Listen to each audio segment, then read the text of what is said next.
biologist, and there were no jobs available at the time. So I said, okay, what's next? I was going to be a high school teacher. I'm way too serious to teach high school.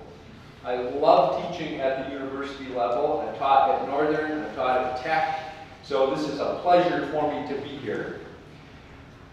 High school teaching didn't work out. I tried blue collar for a little while, construction, which is great, except you realize that when you're 50, your body's going to hurt, so you don't want to do that. So kudos to you guys for sticking it out in school. Let's see, then what did I do? I was a 4-H agent, so it was fun. I got to work with kids on agricultural projects and things like that, so that was cool, but that was a dead-end job. I'm like, oh no. So I almost went to med school. My then wife said, you may not do that, that's a miserable life. My brother is a tax attorney. He said, be a tax attorney because you can do all kinds of cool stuff. You get to work with people that are sophisticated, that have money, that pay their bills. It's not dangerous, it's really cool. So I went to law school twice, got 2 law degrees, one of which is a tax law degree. Became a partner in a firm. Lawyers tend to have big egos and different political views, and they're very outspoken, so that didn't work so swell for me after a dozen years. I went to Wells Fargo, and I was a high-level financial planner and fiduciary. Wells Fargo's a great company with a lot of great people, but they lost their client focus. So a decade ago, I moved to Stevenson National Bank, which is a little tiny regional community bank.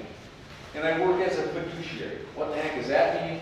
I'm a trust officer, I'm a planner, I handle investments, I do planning when you're investing in a private subdivision, I take care of your estate plan for your kids, all sorts of stuff like that. It's a fun job. By the way, a side note, trust officers nationally have a negative unemployment rate. So rarely does the month go by when I don't get a call from a headhunter that says, hey, would you like a job in Raleigh, North Carolina or San Diego? So you've got a lot of flexibility, and that's all going to tie into our little presentation here tonight. But I wanted you to have some understanding of who I am. I'm basically a farm kid that wears a suit for a living. It's nice to have flexibility in your life, and that's one of my points to you tonight. So as we go through the evening, I hope that you'll interrupt me with questions. That makes it the most useful and fun for all of us. We're scheduled for about an hour, but I don't care if we go short or long. My intent is to be here to help you out. If you need to excuse yourself, just go ahead, no big deal. You're all grad students, correct? Awesome, good. So a couple of jokes for you to just kind of lighten the mood and get us started. So one of the things I remember when I was an undergrad looking at grad school was this undergraduate strapped to a springboard, right? And it's just quivering, and the rope is being burned by a candle, and the candle is school, and school is burning the rope, and the springboard is going to launch this person right into like a wall of stakes. He's going to get impaled on reality. And he's trying to blow the candle out with grad school and more grad school. So it's like, yeah, reality is getting close for you guys. School is very difficult, and it's time-consuming, but it's very different than the work environment.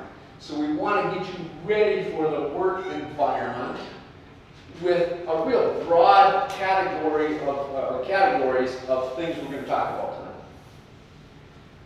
The other thing I want to mix in a little bit are ethics.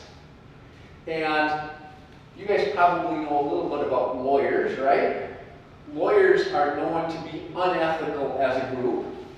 So there's this joke that a client comes in to see his attorney and talks about a little project with real estate, and the attorney says, oh, that's a very easy problem, here's the answer, and they get things resolved in just 10 minutes. And the client says to the lawyer, well, how much do I owe you? The lawyer looks at his watch and says, well, it was only 10 minutes, so I'll only charge you for a half hour. That's $100. So the client says, great, that's a bargain. Gives the lawyer $100 in cash and leaves. The lawyer is cleaning up her file and looks, and it's actually 2 $100 bills stuck together. So the lawyer now has an ethical dilemma. Does she tell her partners? Not be funded to. Does she tell her business partners that she got overpaid or So anyway, there's ethical considerations in life that I want you guys to be aware of as you launch into your careers. Something not on my outline that I want you to be aware of, and you're all doing it just by being here, we talked about it without mentioning, is networking. When I was in college, even in law school, I didn't build friendships that I could reach out 2 or 5 or 10 years later and say, hey, Amir, you're in Sri Lanka now. I'm thinking about going to somewhere near there. Can you help me out? Or I'm thinking about changing careers. Do you have a contact in France? Right? You guys are all very high level, so shame on you if you don't know several of the people in here and where they're going, what their expertise is, and have their email and their phone number. Your generation is much better at that than mine was. Take that seriously. This is your opportunity. Once you're in business, your opportunity to build those networks meaningfully is much harder. Sure, we can do the LinkedIn, we can do the social parties, but right now you've got really smart people around you who are going all over the globe. Grab on and get to know some of those people enough so you can reach out to them in the future. That's super important. Make sure you do that. All right. So my little outline has half a dozen items. The first one about managing your cash flow in your first jobs is pretty important. So here's my story. When I was at the law firm, I was a partner for 12 years at the law firm. And I didn't really like the other partners at the law firm. It really wasn't my thing to hang out with a bunch of lawyers. It just never really fit for me. So one day I came into the partner meeting and said, guys, I'm going to quit in 2 months. I'm going to try and make the transition easy for you. I need to do something else. One of the senior partners, I'm maybe 35 years old at the time, 38. One of the senior partners said, well, you can't do that. I said, well, what do you mean? He said, you can't afford to do that.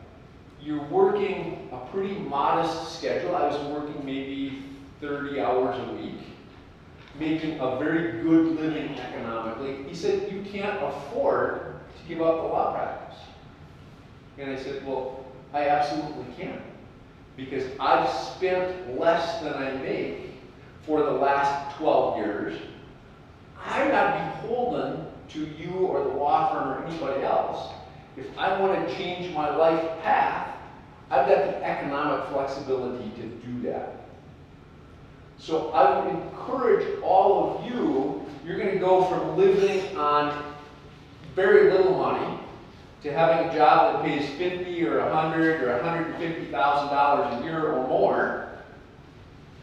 You're going to have all this money coming at you, and you're going to have all these pent-up wants, right? I want a new car, I want some land, I want to travel, I want new clothes, whatever it is, right? We're all different. That's not wrong, but have a plan for that cash flow and spend less of it than what is coming in. So that 2 years down the road, when your boss turns out to be a real weenie, that's a technical term, okay? You can say, you know what? I don't like working here. I quit. I'm going to do something different. You can't do that if you're like one of the assistants in my department at the bank. Very nice lady, hard worker. She makes 40 grand a year, and she spends 45. She's a slave to her job. She can't ever change or leave. She's got no room to wiggle, but she's going to be there long after I'm retired. So the point in this first item is create a simple budget when you start your job and start having meaningful cash flow. Right? And I'm not here to judge what you spend your money on, But I do want you to go in with your eyes open and know where your money is going. It's very surprising. And there's all sorts of templates online, right, for a monthly budget or an annual budget. Every 3 or 4 years, I do this with my wife in January. We keep track of every nickel for a couple of months, just to see. And you know what? We spend a lot of money on wine.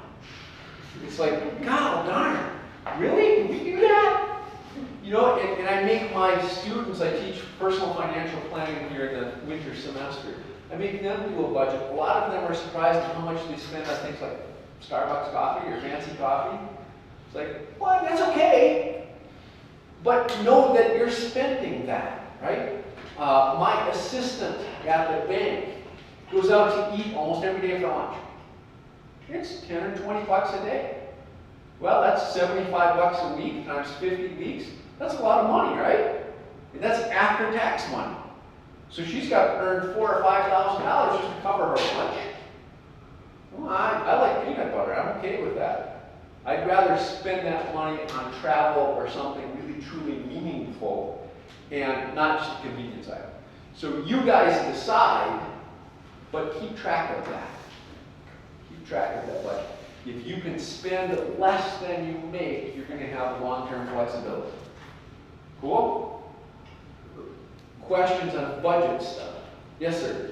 So as somebody who was a student for a long time and then tempted to spend that first paycheck on something really nice, how would you say that? Well, I want to make a rainy day budget. Yeah. Everybody knows the rules about you have to have the ratio between savings and checking at the end of every month. What would you say would be good advice for a new student leaving college? How much you want to save for that month and how much you want to spend for that month? Yep. So I have no problem splurging, right? You've been living frugally for 5, 8, 10 years. If you want to take the first couple of paychecks and just have fun, God bless you, fine, you've worked hard. My personal philosophy, which has worked well, is that I'm working to live, not living to work. Right? So I'm going to work hard. But I always used to tell my partners at the law firm, because I would go home at 3 o'clock every day in the afternoon. And they'd say, Kolasa, what are you doing? You could work more and make more money. And I'm like, guys, I didn't go to college 9 years to work more. Right? That's not what I want to do. I went to college so I could be effective and efficient, and in my case, fairly lucrative. So, yeah, don't hesitate to splurge and treat yourself. As long as you're not doing that every paycheck or every quarter. How much you want to save, that's pretty individual. I would say if you could save a few $100 every month, at the end of the year, you're going to have 2 or 3 or 5 grand. At the end of a couple of years, you're going to have 10 grand. That's a nice slushy number, because then when your car blows up, or you need to move, you've got some ready cash. In my position, I have almost zero cash. But I have a line of credit against my real estate and against my investments. And if I need to write a check for 100 grand tomorrow, I know it's covered. So you've got to have either cash or cash availability. Well, right now you don't have a line of credit. Nobody's going to give you one, right? Because you don't have anything as collateral. So you've got to build up a few bucks on the side. So I would want a few grand over time. It's going to be a struggle the first couple of years, because you're going to probably wind up buying a car if you don't have one, or upgrading.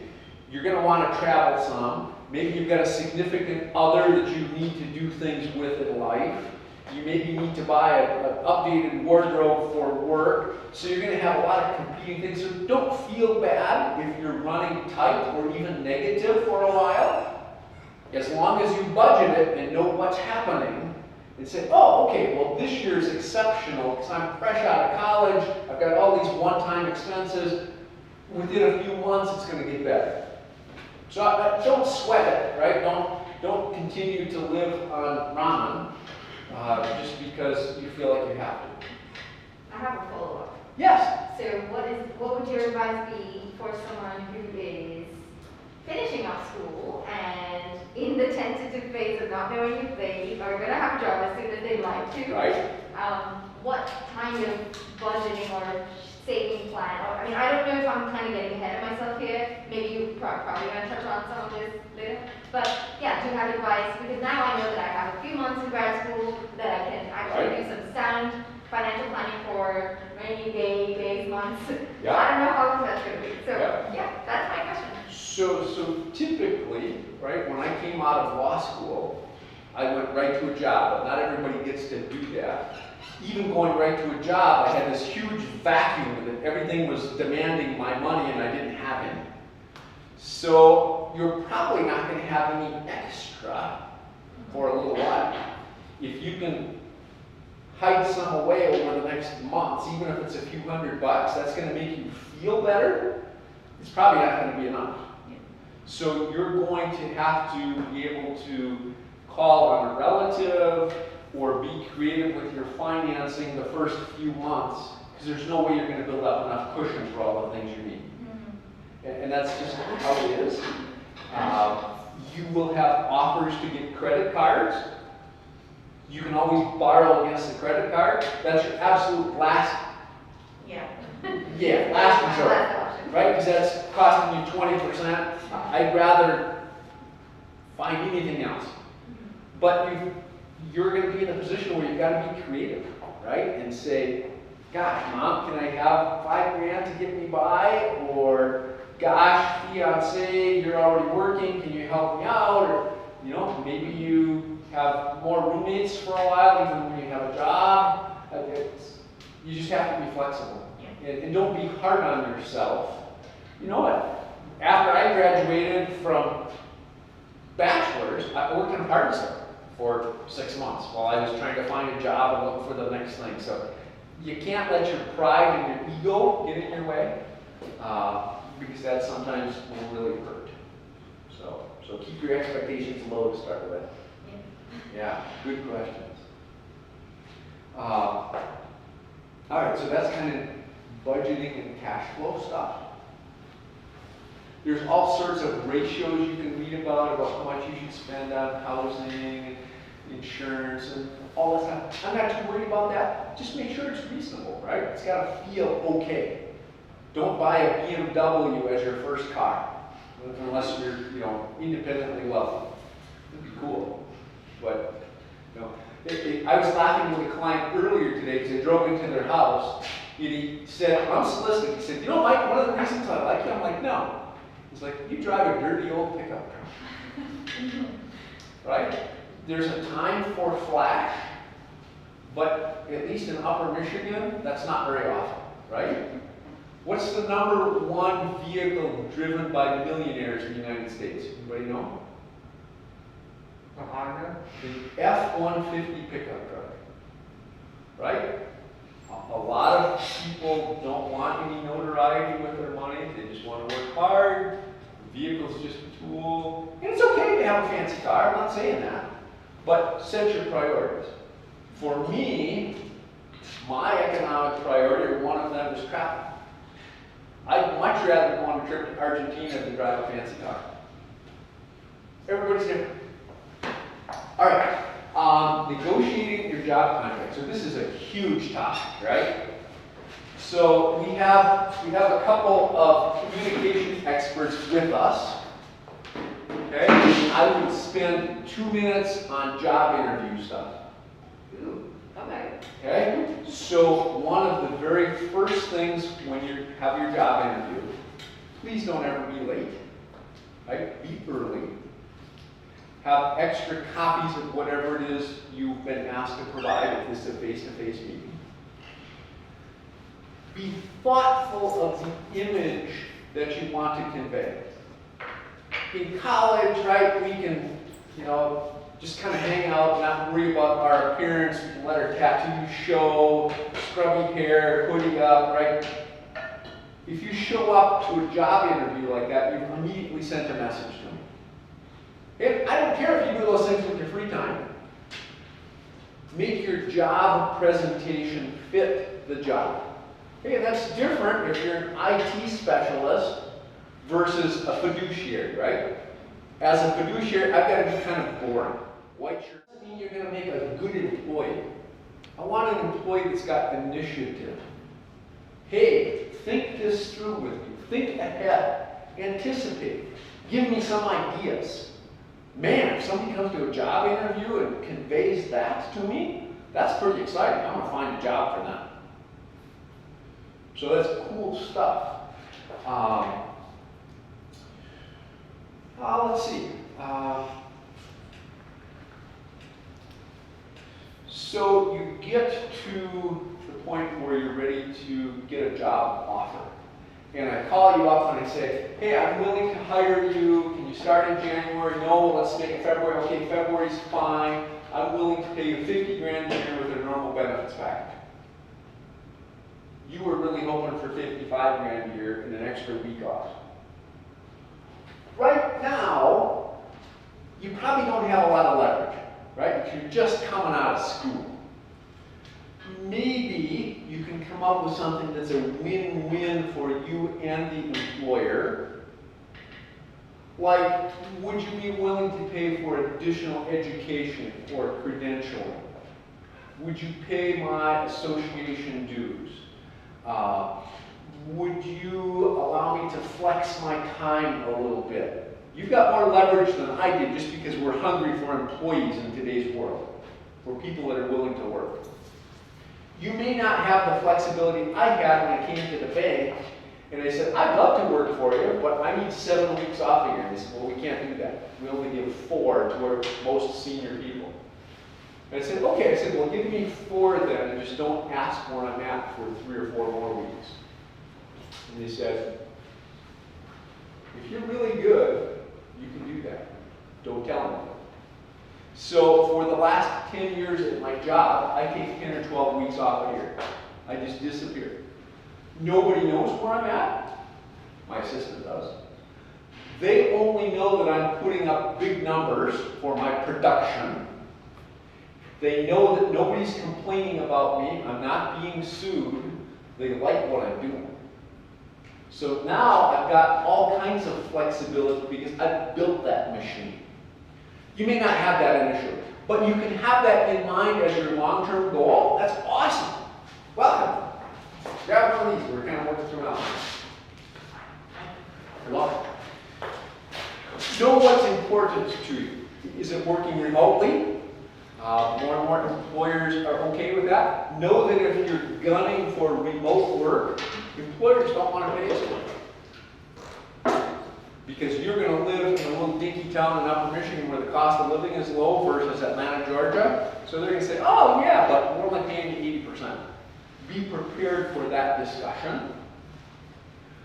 Also be prepared, maybe not initially in your job, but your second or third or fourth job, you'll have the opportunity to negotiate fun things, because you guys are all at super high levels. You might say, well, what about some stock options?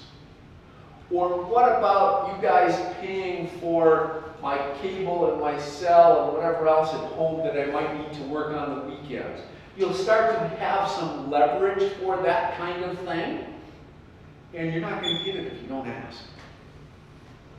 When I came to work at the bank, I said, well, you know, I've got to either have stock or stock options, right? Because I'm too old, I want some control over what's going on at the institution. They said, we don't do either of those.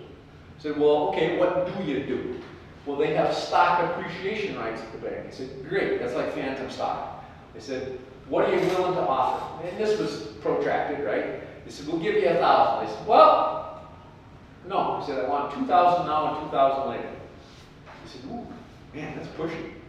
But I was in a position, right, where I had a resume and a book of business to show them. Ultimately, they gave that to me, right? You don't get those things if you don't ask, and you have to educate yourself on what the options are that you can ask for. So know your employer, know what's common in the industry, ask people senior to you what they were able to get. Stuff is out there. I have a question. Question? Right here. So how do you determine, like let's say somebody offers you $50,000 salary, how do you determine if you're in a position to ask for more? And how do you know how much? You know, in your field, so let's say this happens next month. The job is $50,000, they offer it to you. Is your field one where there's a shortage of employees in that particular market? If so, you probably have a lot more leverage than if there's 10 other people that want the same job. You often will be able to pick up 5% extra just by asking, but you're perceived as pushy and greedy, and maybe somebody that we don't want to work for us if you're too pushy initially. So on the first go around, your first job, if somebody offers you 50, I might say, that's wonderful, I'm willing to accept that. Could you help me out with a couple of $1,000 of moving expense, and maybe could you give me $2,000 extra on that 50 and make it 52? You're not beholden to them, but you're more humble and recognizing that you're not in a position of strength yet. But you'll probably get a couple extra bucks if you ask for it. I certainly wouldn't be pushy. I wouldn't be asking for a company car right out of the gate. But know what's important to you over time, for sure. For sure. Ask other people in the industry, and that's where your networking comes in, right? If you know somebody that's gone into that field a year ahead of you, call and ask. People are usually happy to talk, at least in general. So feel free to call me. My email's on the bottom. I'm always happy to help you guys as you're launching, for sure. Can I ask a follow-up to that? I'm sorry? Can I ask a follow-up? Yes. So you said for one example, like, can you help me out with moving costs? Can you add a couple extra $1,000? Just to clarify, you're saying a couple extra thousand added to the salary? Yeah. Or like startup money? Like, Yeah, both. or You'll have a sense for the employer, and I wouldn't hesitate to say, well, I'll take it at 50, but I'd sure love it if you gave me 52, and any chance you can pay for my moving costs. And they're going to say, if it's any size company out there, and you say, that's immaterial, sure, fine. Make sure that you express gratefulness for that. Even now at my level, right, I've been in the profession for 30-some years, I make sure I thank my bosses every year when I get my bonus. Thank you. I like my job. I like working for all of you. I'm appreciative of what you pay me and all the fringe benefits. Your fringe benefit package, by the way, is about 50% more on top of whatever they're paying. So if they're paying you $100,000, it really costs the company $150,000. That's a pretty good rule of thumb for you to know. So when they offer you 50, that's really 75 that it's costing them. Why is that important? Well, for many of us, we're going to have to produce revenue for our company. And if we know what we're costing the company, we can say to our bosses, hey, I know that I'm really costing you 75. I'm going to try and earn the company a lot more than that. And that's like really refreshing for a boss to hear, hey, you recognize that we actually have to pay you, that it costs us money? Academia is different, of course, if you go that route. But even then, it's nice to be grateful. So, if you can keep your ego out of your job, that's a wonderful thing. Other job contract type stuff. Most of you will be employees at will. I'm an employee at will bank. That means they can fire me at any time for any reason or no reason. They don't like my tie, I'm fired. I've got no recourse. It's very rare to be other than an at-will employee. Academia is an exception. You get tenure, you're almost bulletproof. But in the private sector, you just got to keep doing a good job. So, and I'm okay with that. Let's see. Oh, here's one for you. Kind of a side note from cash flow and long-term stuff. People I went to school with 30 years ago were participants in the gig economy. You guys kind of know what that is, right? In the summer, they were a guide at a little rich kids camp in Vermont. And in the winter, they worked the ski slopes at Vail. And they, maybe they went to college or not. They didn't care about making a lot of money because they were having a party the whole time. It was a lot of fun for them, and I was working my butt off, right? Well, guess what? they're still working the gig economy. Their body's hurt because they're 55 years old. They're tired of it, but they got no economic flexibility to our point earlier, right? I can quit tomorrow and say, I don't want to do this anymore. I'm going to Costa Rica. My address is General Delivery, Costa Rica on the beach. I'm done. They can't do that.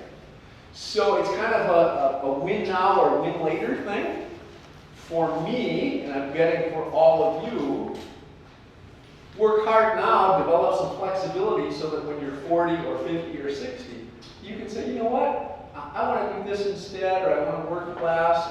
I want the flexibility then versus playing around when you're 25. Just be aware of your choice again. You know, have a plan. All right, renting or buying. You're going to have a job, you're going to move to Denver or wherever it is, and all of a sudden, hey, gosh, I'm making 100 grand a year, should I buy, should I rent? Quick rule of thumb. It only makes sense to buy if you're going to stay in a location for about 4 years. Now, that's the rule of thumb.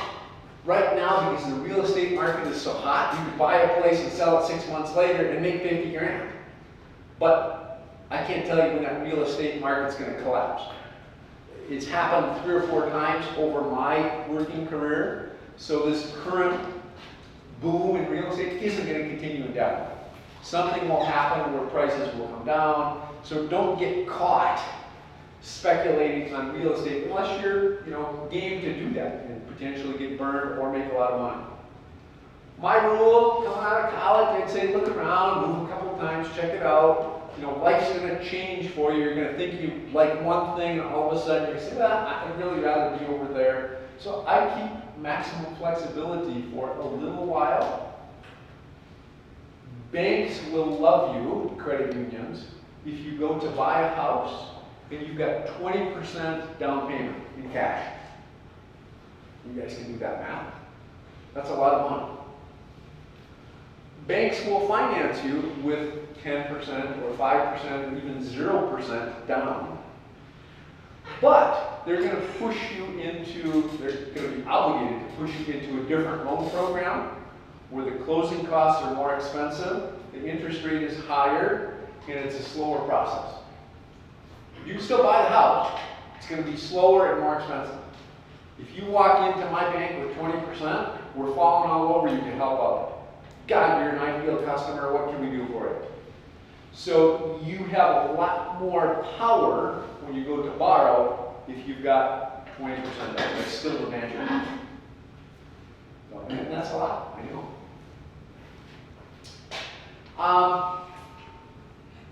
What else about renting or buying that you guys want to know? We could spend a whole semester on real estate. I would tell you when you do get to the point of buying, most people that you buy from are going to say, oh, here's the standard form. It's called a purchase agreement. I'm going to sell you my house, or the realtor's going to sell you the house. It's a standard form. True, and it's probably effective. I practiced law for a long time. In my desk, I had standard forms on this side if I was helping the buyer. I had standard forms on this side if I was helping the seller. Guess what? They're different. You can save yourself or make yourself quite a bit of money by customizing your contract as to who's paying for what and what's included or not included. Remember, a contract is simply an agreement between two parties that you're going to do something and some consideration is going to change hands and you agree on it. As long as it's legal, it's enforceable. So just because the whole world does it this way, doesn't mean you have to do it that way. Case in point, we were selling a piece of real estate, my brother and I, over by Newberry, Michigan, in eastern UP. And I forget what the number was, so we wanted to sell it for $300,000. And the guy offered us $250. It's like, we should take it because we don't have any other buyers. So we said, we'll sell it to you for $250, kind of. We'll sell it to you for $250 now. but in 5 years, you have to give us 50 grand more. Psychologically, the guy heard 250, and I'm going to get it for 250. 5 years from now is a long time. But guess what? It goes quickly. And he agreed to that. No interest, right? We'll take the risk that you're going to just disappear, whatever. 5 years went by, I get a check in the mail for 50 grand.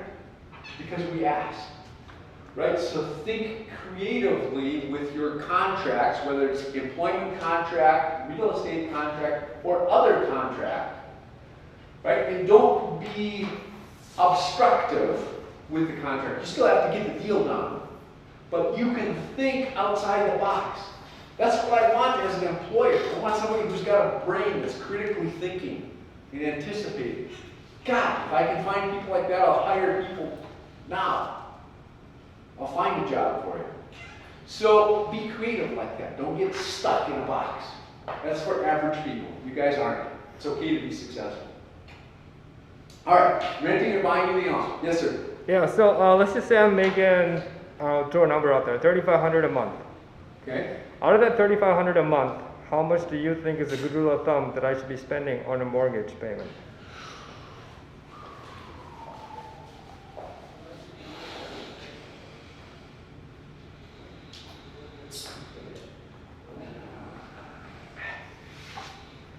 I only ask that because like sometimes you're very tempted to get something out of your budget. Yeah. So is it possible to stick to a ratio that will help you kind of localize what you're looking for? Yeah, I mean the ratios are out there. I don't tell you 30% or whatever, so it's 1,000 or 1,200.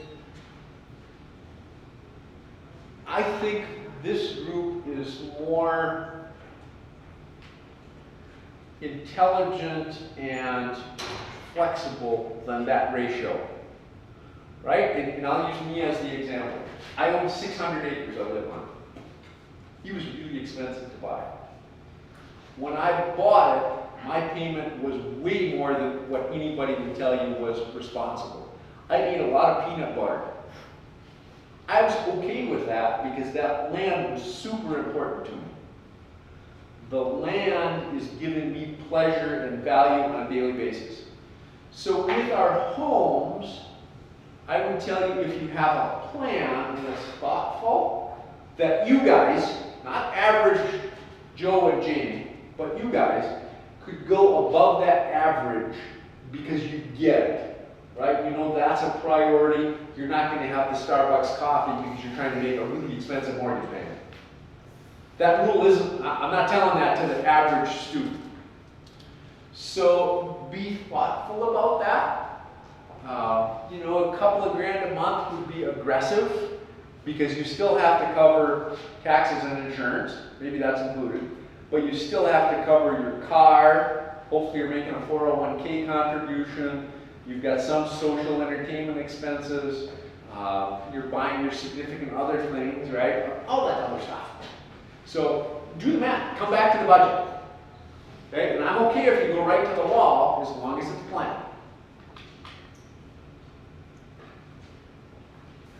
Don't get sucked into buying a big fancy house because that's what all of your classmates or neighbors or church people have bought. Don't compare yourself to other people. They're miserable. I have one client who has a starter castle, right? And she spent all her time and money on the house, and she's always worried about keeping up with the neighbors and what kind of car is she driving and whether she's got the most decorations up for Halloween. Nobody cares what you do. Very few people actually pay attention to what you're doing. You and your family. So be happy with yourself and participate in society, right? But don't worry about what they think of you. It's much easier that way. For sure. Cool, good question. Other stuff on your house or your apartment? This is kind of for the being creative with contracts. Yeah. So if you're throwing out a creative suggestion to a contract, when is it important to try to have something like that firmly written down, like agreed upon, versus something that's more under the table for an agreement? Anything that's material, I want to have written down and signed. Okay. Okay? It might be something as small as the size of my water heater in my new house that you're building for me. So anything that's significant, we want in writing. Now understand a lot of things if necessary. When I bought my 600 acres, this is a true story. We weren't at a bar, but we were at a restaurant, right? You're the seller, and we're just visiting about the land. And we kind of agreed on the deal.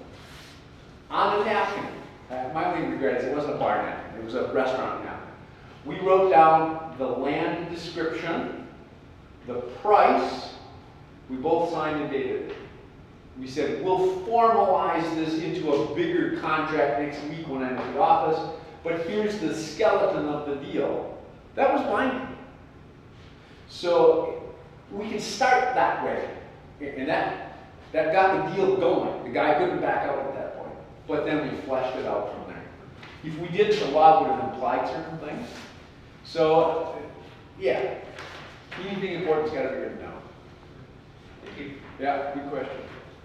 So what do you mean by non-material then? Sorry? You said material things need to be written down, so what do you mean by like non-material things? So, if you buy a house, there's going to be a paragraph that says, do the drapes and the refrigerator and the microwave go with the house or not? And those are material things. Yeah. You probably don't care if the guy leaves a rake in the garage or not. Irrelevant. So it's got to have some substance, it's got to be important to be a material thing. And you'll know when you're doing the contract, right? How many weeks off do I get? That's pretty important. Yeah. The law tends to ignore those minimal things. And I would tell you life is a lot simpler if you don't worry about the last 25 cents on things. Yeah, pay attention, be astute, but if I paid for lunch the last 2 times and it's your turn, I don't care, really. In the scope of life, I'd rather have lunch with them than worry about who paid for it. All right, retirement planning. Just like when you start a business, when you start a job, you need to be planning for exiting. Right? Some of you are going to start businesses in the next couple of years. Even before you launch that business, I want you to be thinking about your exit strategy. Who do I sell to? When do I sell? What's my goal? Do I want to take this company public? Do I want to have partners? How am I going to get out of this thing 5 or 10 or 30 years from now? Same thing with your retirement investments. Your very first job, I'm willing to predict all of you will have an opportunity to participate in a retirement plan of some kind, probably a 401k. Start putting money in with your first paycheck. You'll never miss it. At least put in enough even the first year to get your employer's match. Most companies will say, hey, if you put in 6% of your salary, we'll match it with 50%, so we'll give you an extra 3%. You just made a 50% return on your money. There's nowhere else you can get that kind of return. Or maybe it's 100% match. Oh my God, I doubled my money and I didn't have to do anything. The contribution limits vary according to the type of retirement plan. Your goal is to max it out as soon as you can. And what I would say is every time you get a raise, take at least part of the raise and make it an additional contribution to your retirement plan until you get that maxed out every year. It adds up really fast. You start out with $3 grand and then it's 10 and then it's 25. It doesn't take very long to become $1 million if you keep contributing and let it compound on itself. All of you can be very aggressive with your investments in your retirement plan because you're not going to touch them for 25 or 30 or 40 years. At age 56, my allocation in my retirement plan, 100% stock. Super aggressive. If the market goes down 30% tomorrow, I don't care. I honestly don't care. Because I'm not touching that money for at least 15 more years. I know on average, intellectually, statistically, By the time I get 15 years from now, that 30% dip is going to be irrelevant. I'm going to be making 6 or 8 or 10% a year on average over the life of my account. If I need cash for something, I have cash in other places. Well, let's grab an outline so you can take some notes. So you've got to be able to still sleep at night, right? When people make investments, I tell them there's 2 answers in determining what's appropriate. One is the economic, intellectually appropriate answer for where you're at in life and what your risk profile is. For me, I can be very risky because I've got 15 years before I'm going to touch the money. The other half of the analysis is what am I comfortable with emotionally. If I can't sleep at night, I'm too risky with my investments. So we've got to marry those 2 analyses, what's intellectually appropriate with what's emotionally appropriate, and where they overlap is where I want to be investing. And that's true whether you're investing in a subdivision or your 401k, right? It's got to be comfortable for you. But definitely, please, put money into a retirement account. By the time you get to retirement age, who knows what Social Security will be like if it's around at all. You've got to take care of yourself. Questions? Yes, sir. Sorry, I keep butchering you, but so we're gonna hear a lot of different terms: Roth IRAs, aggressive, that's sort of 401k options. As you're trying to build a balance, because you just started working. Right. How would you prioritize, hey, I have student loans, I have car loans. Yep. Is it important for me to match my Roth right now? Or Yeah, that's tough because you've got the emotional part and the intellectual appropriate part. Depends on the interest rate, right? Depends on your cash flow. You certainly, almost all of us sleep better with less debt. It just doesn't feel good to have that big debt hanging around. But if it's only 2% or 3%, on average I could make 5 or 6% over here. If I can stomach it, I'm going to pay that more slowly than I might otherwise. If it's credit card debt, 18% interest, I'm going to pay that off as fast as I absolutely can, even before I put money in my retirement account. And you've got to get rid of the high interest stuff. And then you just chip away and slowly build the other. Yeah. We also could spend a whole hour on Roth versus traditional versus 401k versus Roth 401k. In general, and there's software online for free that you can do this calculation yourself. In general, when you're coming out of college and your income is relatively low, that's the perfect time to fund your Roth IRA or your Roth 401k. As you get older and your income gets higher, it's less desirable from an economic and tax standpoint to do a Roth. You go more towards the traditional contributions. Yes? So I don't know if this is anything you know much about, but with the Roth IRA, I've looked into it as a grad student going into finishing, and my question is, what if I leave the country?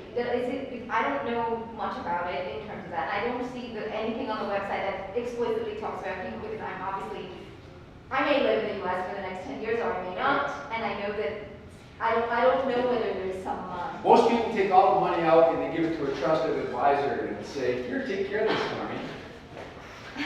What if I don't? I'm in case I have to do it for Don't myself. do that. I'm teasing. Okay. I'm trying to be a smart aleck. In general, it's easy to get money into the U.S. or any other country. It's hard to take it out. With a Roth, to the extent of my knowledge, you can take it out without tax. Oh, okay. It's still non-taxable because that's what the basic rule is. Okay. Now, I think it depends on the country where your residence is, because the U.S. and most other countries have tax treaties that say if we tax it on one end, we won't tax it on the other. If it's a really volatile country, that may not be true. Okay. But I think you should be fine. Okay, If you email that question to me, I'll look at it more closely. sure, I can do that, depending Sure. on. Yep. Thank you. For sure. Great question. Yes, sir. Sorry. I just question apart from that. So if you didn't make your savings a priority, and let's say you had a big expense coming up, you never know what it is. Could be medical. Uh-huh. Is it worth the penalty to take out your 401k? Short answer is no. Okay, good to know. When you take money out of an IRA or a 401k or a 403b or a 457 plan, all those qualified retirement plans, right? Number one, you're unlikely to ever put it back, even if you can. Number two, you pay tax. Number three, you probably pay a penalty. So it's kind of the pot of money of last resort. I've seen people do it typically when they get a divorce and they have nothing else.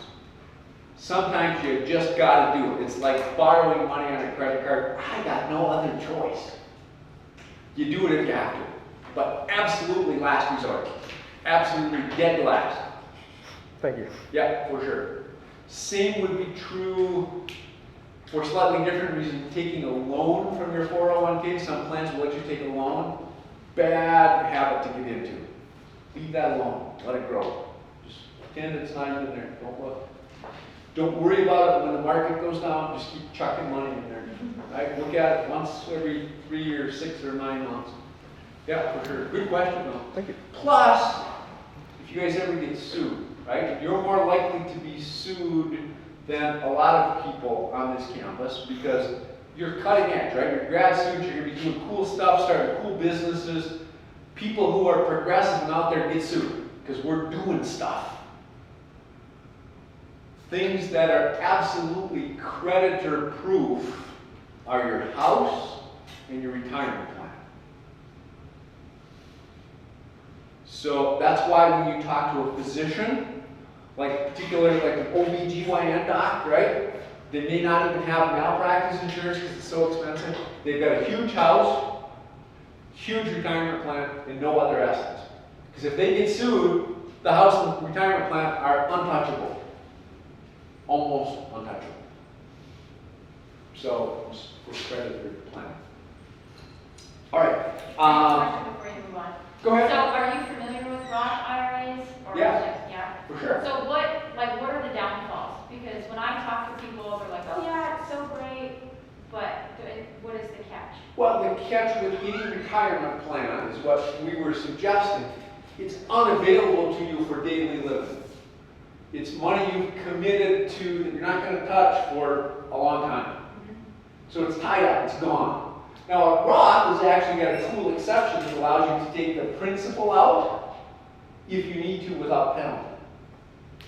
So personally, right, I had money in a Roth. I wound up divorcing and I had this huge piece of property to support. That was my kid. I had to take the principal out of my Roth to continue paying for my property. That was a bummer because you can't put it back after a certain period of time. There's all sorts of rules. But it was a pool of money I could access without penalty. So a Roth is actually really cool because you pay tax on it before you put it in. Well, who cares if your tax rate is 10 or 15%? And then it grows forever and you take it out later without paying any additional tax ever. So it's pretty cool. So there's not a lot of downsides other than it's simply not available. And there's limits on how much you can put in. Yeah. Yeah, I love Roth IRAs. For sure. What else?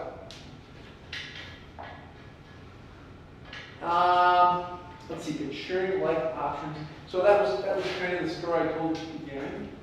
You know, if you spend less than what you make, and you live a little bit more simply than a lot of people, all of a sudden you're going to have this money on the side, right? And money's just a tool. It's worthless by itself, but it buys you options. And you can say, wow, hey, I got a lot of money over here. I don't like my job anymore, or I need to make other changes in life. I'm okay. I've got the tools, I can make some change and I can take that risk. The assistant at the bank I mentioned who spends $5 grand more than she makes her, she got no choice. She's going to work every day for the rest of her life. She's just hosed, to use an old term. Too bad, but you guys are smarter than that. We've gone about an hour. I'm happy to go longer. Do you have other questions, off topic, on topic? I don't care. I'm happy to hear what you're thinking or worried about. Yes, sir. So considering our generation is one of those generations that has access to a lot of financial technology now, more than previous generations. When I say that, I mean, investment portfolios, stock options, and such. How important do you think it is that we as a younger generation actually think about passive income? Sure. So, comment to you in general. A lot of your generation is pessimistic because of climate change and politics and all that stuff. If we read history, we've had other big hurdles. Whether it was 20 years ago, 50 years ago, 500 years ago, we're pretty ingenious as a species, right? So we're going to get through this and figure it out and thrive notwithstanding. So let's be part of the solution rather than just sit around and crab. The more options you build for yourself with passive income, the more flexibility you're going to have to do other fun stuff. Like, I probably will retire sooner than later from my paying job, but I'm going to do other jobs that maybe pay poorly or not at all because they're really cool and I want to do them. When you've got that passive income, whether it's from an investment portfolio or real estate or cryptocurrencies, whatever the heck it is, all of a sudden now you've given yourself flexibility to say, "Ooh, cool. I can do these really neat things that my parents could never dream of," right? Because they just didn't have that flexibility or the tools to go there. So yeah, I would say the more passive income you can build, the more cool things you can do in your free time, the more free time you'll have, for sure. Yep, and be mindful, a lot of people, when they start to get wealth, they start to accumulate assets, and assets can become liabilities. All of a sudden now I've got the camp and the boat and the trailer and the condo in Vail, and now I'm managing all this stuff and taking care of it instead of doing cool stuff with my friends and family. So we don't necessarily need a lot of material stuff to have an awful lot of fun. Everybody's different. Let's see, do we have anything else? That's kind of the end of my outline. What other questions do you guys have? What do we want to talk about? What's bothering you as you get close to graduation? So I guess back to IRAs. So I have a traditional one, just maxed out with my credit union every year, but I don't think I'm getting a whole lot of interest on it. Is there a way to have that invested or do something different with it? Sure. So IRAs can be invested in anything. Often they're set up at a bank or a credit union and you just invest in a CD, a certificate of deposit, and it earns almost nothing. That IRA can be moved to a different part of the same institution or to a different institution and invested in the stock market, for sure. So you'll have to ask your provider and say, "Hey, is there a way I can invest my IRA in stocks instead of whatever it's in presently?" And if they don't have a good answer for you, call me and I'll help you figure it out. But absolutely, at your age, you should be, in the market. You'll win over time. Yeah, great. You can always move retirement plans from one institution to another. You can roll them together. So like if I left the bank and I went to work for your bank, I could take my 401k and put it into an IRA at your bank and start a new 401k with you. You can move stuff around as long as it stays in the same category without penalty. Good questions. What else? Now's your chance. You get an attorney for free and a finance guy for free. So. Yes. Oh, I was I'm actually an undergrad, but I'm going to be going to graduate school hopefully next year. And it's for social work, so it's not really as high paying as it would be for everybody else. And I'm wondering if you have any advice for, I only have like, a couple $1,000 and then trying to make it through grad school. That's single, you probably don't need any life insurance. If you die, we're sad, but who cares about your finances? All of a sudden, now you get married and you have 2 little kids and a house payment. Probably you need life insurance to help pay for the house, give your spouse a little bit of flexibility while they're getting back into the job force, and have some flexibility there. You get to my age, I've got a lot of stuff paid off, I've got cash in the bank. I don't need life insurance anymore. If I die, my wife is fine. I don't have kids, but if I did, they'd be out of the house, they'd be fine. I don't care. So for most of us, we would use term life insurance. Very inexpensive. It's only enforced every year that we pay. It doesn't accumulate any value. We stop paying, it goes away. Insurance agents will try to sell you whole life or universal life or permanent life. That is to say, the premium's a lot higher, but it's got investments inside the policy contract, and it builds up value over time. And say, oh, it's going to pay for itself and all this value when you retire. Well, that's great. But we're also paying them to take care of all that and do the investing. I'd rather have the term insurance, take the extra money and invest it over here myself, because I'm more efficient than they are, and my net return is going to be better. Most of the time, we don't need a whole life, universal life, permanent life insurance policy unless there's some special reason for it. Like you and I are in business and we need a policy on each other permanently because one of us is going to buy the other out someday, then maybe it's appropriate. In general, not a big deal until we have other responsibilities. One of the big insurances that you should consider as you get into your profession, especially if you have people that are dependent on you, is disability insurance. If I'm disabled and I can't do my job anymore, that insurance is going to make up part or all of my paycheck for the time that I'm disabled. Disability is much more likely to occur than a death. One of my old Army buddies had a disability policy and kept getting more and more tired. He was a CPA at the time. And finally couldn't do his CPA job anymore. And he figured out that he had a blockage in the blood flow to his liver. And he was slowly poisoning himself anytime he had stress. So he had to quit the CPA job. He had a disability insurance policy that paid 75% of his income to him until he's age 65. So he's at home now goofing off, fishing while I'm working, getting paid 3/4 of what he was getting paid before. Now granted, he's kind of disabled, but he's still got a nice income.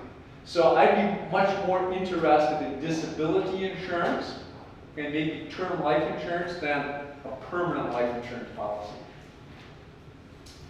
You will also all want at some point, because you're going to accumulate stuff, what's called an umbrella policy. You ever hear those? You have? Yeah. What's an umbrella policy? I don't remember exactly, but it's kind of cover all of things together. Yeah, it doesn't insure your umbrella. That's not what we're talking about. When you have stuff, you have a car, you have a house, you have insurance on those, right? So if there's an accident, you get money from the insurance company to help offset the loss.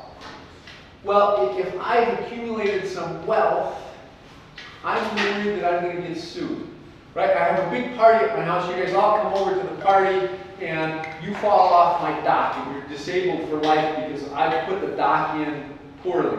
You sue me for $1 gazillion. I don't want to give you my house, and my bank account, and my investments. My insurance isn't enough, my normal insurance. I've got this umbrella policy that says, if you get sued, Mike, have a really big problem, and your other insurance isn't enough, this insurance will cover it, and it's generally a $2 or a $4 or a $10 million coverage for just those odd, one-time catastrophic things. And it's very inexpensive to buy, because we almost never need it. Most of the time, none of us ever use it. But it makes me sleep better at night knowing I have that kind of a policy. So, you can get insurance on almost anything, by the way, if it's important enough. I have a client who has about 550 fur coats. That's her thing.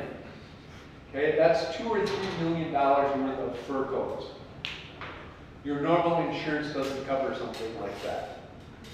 We have a special insurance policy on the fur coats if they're damaged or destroyed. A lot of us in Upper Michigan have firearms. Your normal homeowner's insurance only covers a small amount of the value of those. So many people have special policies insuring their firearms, or their jewelry, or whatever it is. Know that it's out there, but you have to ask. Good stuff. What else?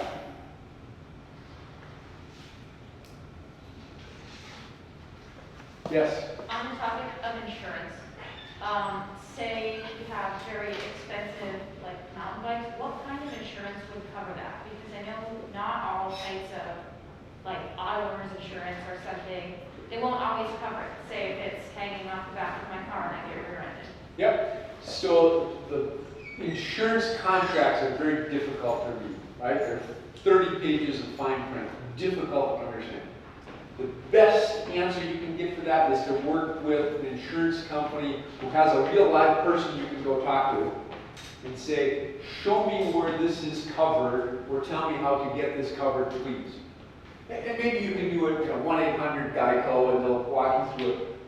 I don't know the answer. It might be under your auto policy, it might be under your renter's policy, it might be a separate rider, separate page to one of those policies you have to pay extra for. That's a great question. Some of those bikes are several $1,000s. Yeah, so talk to your insurance company and see what they tell you. But they're definitely insurable. Okay.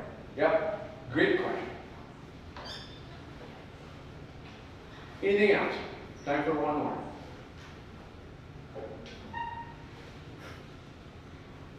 Yes, sir. Very short answer, if possible. Could you just give us a little bit of advice on managing our credit scores? Because we can't escape debt. Debt is always going to be there. But how would you manage it, like very short as possible? Thank you. So your credit score is only important if you're borrowing money. And in a few states, it affects your car insurance rate. In Michigan, it affects your car insurance rate. Within a very short time, you're not going to care what your credit score is. My brother, who has several $1 million and is retired, has a lousy credit score because he doesn't do any of the things that generate a good credit score. In fact, we went to Cabela's together a couple of years ago. And you know how sometimes you walk into a store and there's a person at the table and they say, oh, if you apply for our credit card, we'll give you a free hat and a $20 coupon for shopping today. Oh, okay, sure, we both applied. He got denied because he had no credit score. So for the short term, to get it up a little bit so that you look like a responsible human being and you can get money for a mortgage or a car, make sure that you don't have 10 different credit cards. Don't open and close credit cards or loans frequently. Get a couple and keep them. Use a little bit of credit, but pay it off. Use a little bit of credit, pay it off. Okay, and that will help improve over time. I can watch my credit score, and my credit score is some big number. But if I take like 30 grand off my line of credit, it'll go down 30 points. And if I pay it back, it'll go back up 25 points. It's like, well, that's just kind of a game. More important, so here's the last thing, and you all got my email. I'll stick around afterwards as long as you want. Email me tomorrow, next week, next year if you have a question or problem. But my last point for the group is about identity theft. Okay? It's a big deal, right? You're more aware of that probably even than I am. Passwords, 14 characters or more. That's the current standard in banking. 14 characters or more. It can't be your mom's name with the date. Okay? It's got to be something a little bit random.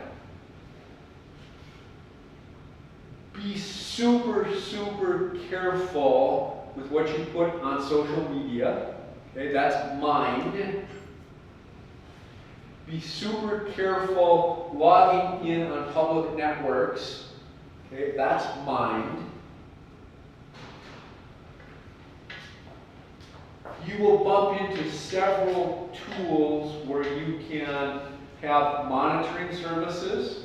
Well, that's great. That tells you when something goes wrong. It doesn't prevent anything, but it helps you do damage control sooner if you have a monitoring service.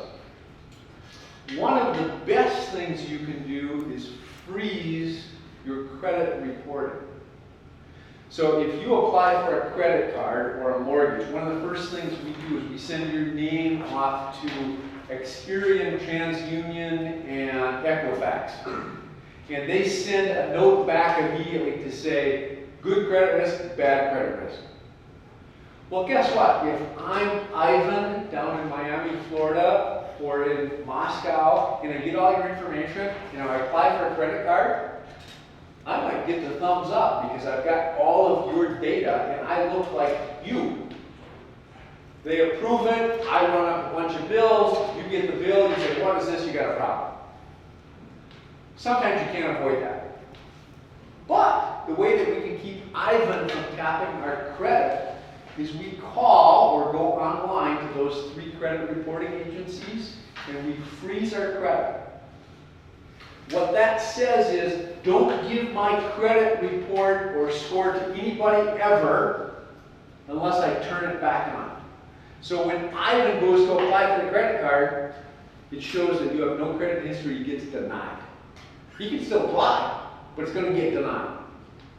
Well, that's kind of a pain in the neck for you when you go to buy a car and you need to borrow money, except that 5 minutes online or on the phone, you turn the credit reporting agency back on, you buy the car, they give you the loan, tomorrow you turn it back off. So you're keeping your public footprint private, except when you turn it on and off. Just like with your ATM card, most institutions now will allow you on your phone to turn it off. And it's a dead card. Even if I leave it in the machine, even if I give it to you with the password, it's dead until I turn it back on my phone. So be as proactive as you can, because, pardon the French, that shit happens. And it's really inconvenient when somebody steals your name and starts beating you with money. So great, that's a great thing to end on. Be super, super careful. As big of a pain in the neck as that is, it's way easier than trying to fix something after I become you. That's bad. So, thank you guys all for participating and for taking time out of your evening. I know it's a busy time of the semester. So yeah, we can do this again someday if you'd like. But please, build your networks, reach out to me, stick around if you want to chat afterwards. Good luck with the rest of the semester.